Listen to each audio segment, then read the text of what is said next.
대단한 세계사 대세 이희명입니다. 제가 찍어놓은 강의들이 있었는데요. 그 강의들을 올리기 전에 일단 좀 따로 오늘 인사 말씀을 좀 드리고 강의 계획도 좀 새롭게 말씀드리고 그 다음에 댓글에 대한 좀 피드백도 좀 말씀드릴 필요가 있을 것 같아서 강의를 좀 새로 촬영을 좀 하게 됐습니다. 이유는 갑자기 제 유튜브 채널의 양상이 좀 바뀌어서 그렇습니다. 갑자기 지난 수요일을 기점으로 4월 29일이었던 것 같습니다. 갑자기 구독자가 폭발적으로 늘어났어요. 이유는 황현필 선생님 덕분이었습니다. 제가 점심시간에 제 채널을 이렇게 보다 보니까 갑자기 구독자가 늘어나는 거예요. 황현필 선생님 얼굴이 떠올랐고 전화 드려서 개인적으로 이제 감사 인사는 드렸는데 일단 또 오늘 이 매체를 통해서도 감사하다는 말씀 진심으로 드리고 싶고요. 무엇보다 황현필 선생님에 대한 팬심으로 이렇게 구독 눌러주신 많은 분들 정말로 감사드립니다. 구독자 갑자기 늘어나고 또 많은 글들을 올려주시니까 조금은 부담은 되면서도 앞으로 좀 더 열심히 노력해야 되겠다라는 또 각오도 새롭게 하게 되었습니다. 진심으로 감사드리고요. 제가 제 댓글들을 거의 다 봤습니다. 빼놓은 게 혹시 있을지 모르겠지만 열심히 다 읽었다고 저는 이제 생각을 하는데요. 격려해 주신 분들, 응원해 주신 분들 정말로 감사드리고요. 때로는 충고도 좀 해주시고 지적해 주신 분들도 있었습니다. 그런 분들의 충고도 제가 가슴 깊이 새기고 있습니다. 모두 정말 감사드립니다. 댓글들을 이렇게 보다 보니까요, 세계사를 이렇게 처음 이제 입문하시는 분들도 많은 것 같아요. 이제 세계사도 그럼 한번 공부해 볼까? 이런 분들이 좀 많으신 것 같고요.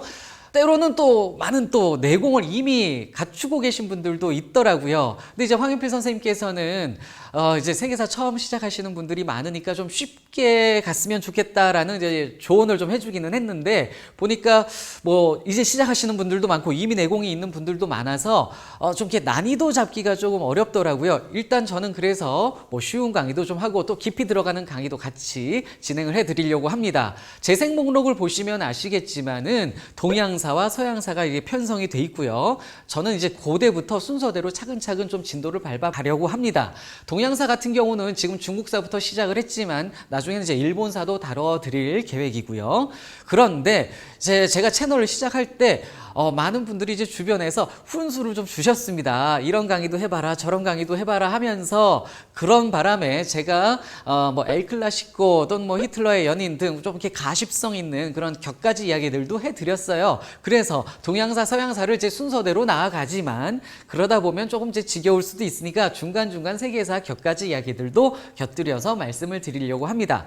그리고 갑자기 이제 황현필 선생님 구독자들이 대부분 이제 이렇게 많이 들어오신 상황이기 때문에 다음 강의는 제가 뭔가 황현필 선생님 강의를 들으실 때 도움이 되고 조금 흥미가 있을 곁가지 세계사 이야기들을 해드리는 게 좋지 않을까라는 생각을 하게 됐어요.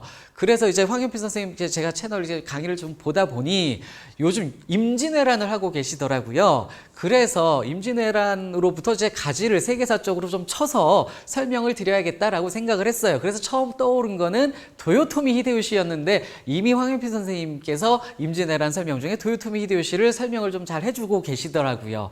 그러면 또 이쪽으로 가지를 뻗어서 우리나라에 원군을 파견하게 되는 명나라 얘기를 좀 해볼까 했는데 왠지 관련돼서 황현필 선생님이 임진왜란 강의에서 언급을 하실 것 같습니다. 그래서 제가 이제 미리 설명을 해가지고 황현필 선생님 강의에 누를 끼치거나 방해가 되면 안 되지 않습니까? 그래서 좀 가지를 따로 멀리 뻗어보기로 했습니다. 황현필 선생님 임진왜란 강의 중에 이순신 장군 언급을 많이 하시죠. 그래서 이순신 장군 하면 떠오르는 영국의 넬슨 제독 이런 사람 좀 다뤄드리면 이순신 장군과 비교해서 학습하실 때 좀 도움이 되겠다라는 생각이 들어서 다음 강의는 뭐 이렇게 넬슨으로 잡아보기도 했습니다. 이렇게 가끔 격까지 치기는 하지만 기본적으로는 동양사, 서양사 고대부터 진도를 쭉 밟아 나가도록 하겠습니다. 제가요 황현필 선생님 강의력 도저히 따라갈 수 없는 사람입니다.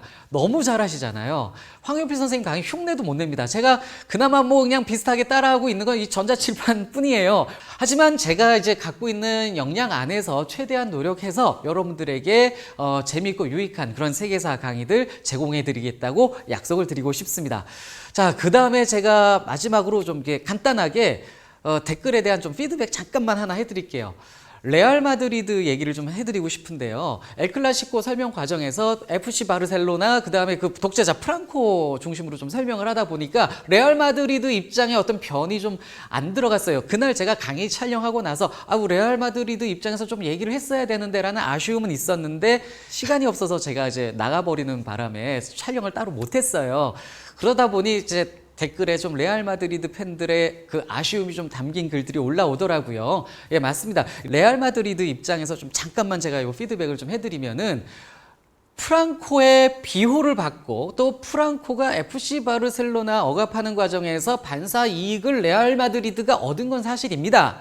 그런데 레알 마드리드가 프랑코에 막 적극 협력하고 프랑코 정권이 막 들어설 때 환영하고 이랬던 건 정말 절대 아니에요. 레알 마드리드도 프랑코가 개입하는 과정에서 저항하기도 했고 반감을 품기도 했습니다. 그 과정에서 레알 마드리드의 뭐 수뇌부들이 피해를 보는 경우도 분명히 있었어요. 레알 마드리드 선수들도 프랑코의 감시를 받는 등 그러한 그 불이익을 당했습니다. 그래서 레알 마드리드도 사실은 이 프랑코 독재 정권 이 역사 속에서 일종의 피해자인데 제가 이런 입장의 말씀을 전혀 안 드려가지고 좀 오해가 있었던 것 같아서 간단하게 이런 피드백 정리 좀 해드렸습니다. 다음 호레이쇼 넬슨 제독의 이야기로 이제 넘어가도록 하겠습니다.